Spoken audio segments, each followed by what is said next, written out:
Toujours à propos de ce conflit, et également à propos de celui intervenu chez Péchinet, le président du patronat a tenu à prendre position aujourd'hui, ce qui est exceptionnel. Il n'était pas dans les habitudes du patronat, jusqu'à présent, d'intervenir dans les conflits d'entreprise.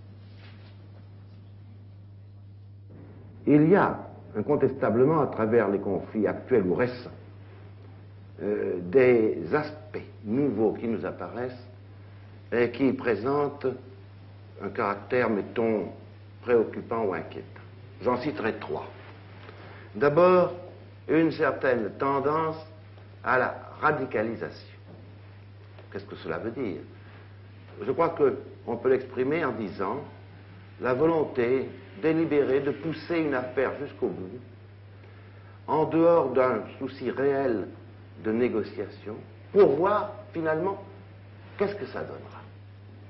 Et on s'enfonce ainsi dans une histoire sans fin. Deuxièmement, un certain affaiblissement de l'autorité des organisations syndicales face à un phénomène de cette nature. Et enfin, troisièmement, et pour nous c'est peut-être le plus grave,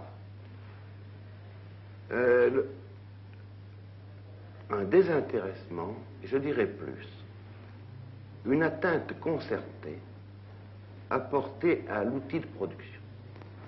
Je ne crois pas que nous puissions laisser se développer sans de graves dangers pour la collectivité des actions qui sont en définitive des actions de violence contre les biens, de la même façon que nous ne pouvons pas laisser se développer des actions de violence contre les personnes ou contre l'encadrement.